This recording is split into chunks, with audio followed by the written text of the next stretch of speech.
अब गुरुजी का नियम था कि आश्रम में कोई धूम्रपान नहीं कर सकता, सख्त नियम। अब बेचारे की आदत बिगड़ी, चेला तो बन गया पर बीड़ी पिए बिना न माने, तो छुप छुप के बीड़ी पीता था।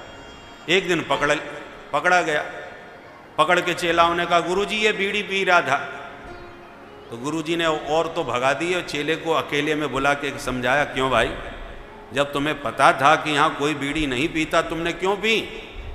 तो कान पकड़ के बोला गुरुजी क्या करूँ, बचपन से ही पीता था, ऐसी पक्की आदत पड़ गई है कि इसके बिना रहा ही नहीं जाता।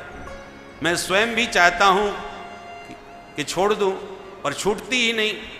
अब आप ही बताओ गुरुजी, आपसे मैं छुपाऊंगा नहीं, सच्चाई ये है पीता हूँ, छुप छुप के पीता था, आज पकड़ा गया। तो गुरुजी ने मन में सोचा चेला ने बात तो ईमानदारी से पूरी बता दी, तो अब इसकी आदत मैं छुड़ाऊं कैसे? तो गुरुजी ने कहा अच्छा बेटा, तो एक बात सुनो, हम तुम्हें सप्ताह में एक दिन की छूट देते हैं, तुम केवल इतवार के इतवार, रविवार के रविवार बीड़ी पी लिया करो, बाकी 6 दिन कभी हाथ मत लगाना, एक दिन की तुम्हें छूट है।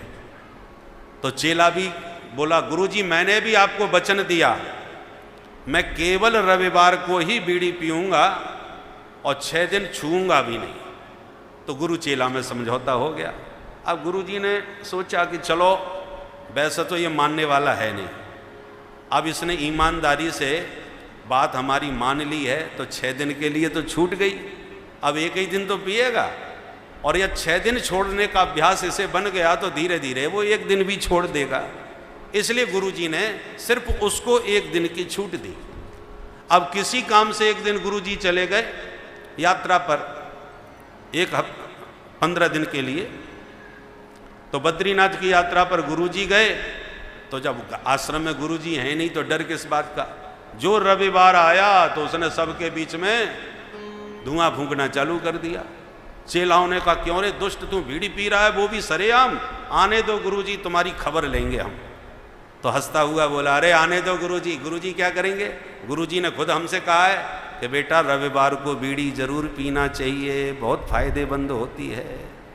झूठ बोलता है, ऐसा गुरुजी बोल ही नहीं सकते। बोले गंगा जी की सौगंध खाता हूँ, गुरुजी ने मेरे से कहा है। तो बात तो सही कह रहा है, सौगंध भी सही खा रहा है, परंतु गुरुजी ने जैसे उसने कहा कि गंगा जी की सौगंध, गुरुजी ने कहा है रविवार को बीड़ी पीना चाहिए। चेला बोले गुरुजी ने कहा है? बोले हाँ। बोले तब तो हम भी पिया करेंगे। तो जो कोई नहीं पीता था उनको भी उसने चालू कर दिया। अब जरा सोचिए, गुरुजी का उद्देश्य तो उसको बीड़ी छुड़ाने में था, एक दिन की छूट इसलिए दी ताकि ये रहेगा नहीं, मानेगा नहीं, इसलिए चलो एक दिन पी ले।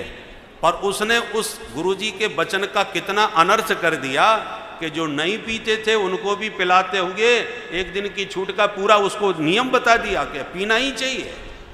ऐसे ही वेदों ने कब कहाँ कौन सी बात किस अभिप्राय से कही है ये ठीक से समझना चाहिए।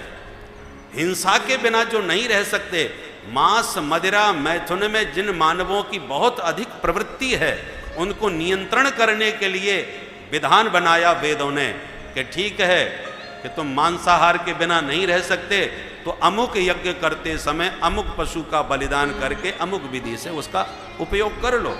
इसका मतलब ये नहीं हुआ कि विधान हिंसा करना ही चाहिए, बलिदान होना ही चाहिए। मूल बात तो अहिंसा में है। वेदों का मूल तात्पर्य तो किसी को मत मारो, ये तात्पर्य है, पर हिंसा की यदि आज्ञा है तो वो हिंसा निवृत्ति परक है, न कि प्रवृत्ति परक। हिंसा को रोकने के लिए हिंसा की आज्ञा है। माने बीड़ी की आदत छुड़वाने के लिए ही एक दिन की छूट दी है, न कि बीड़ी पीने में उसमें आदेश था गुरुजी का। ऐसे ही वेदों के वचन बड़े भ्रामक होते हैं, हर व्यक्ति समझ नहीं पाते। बोलो राधे राधे, राधे राधे।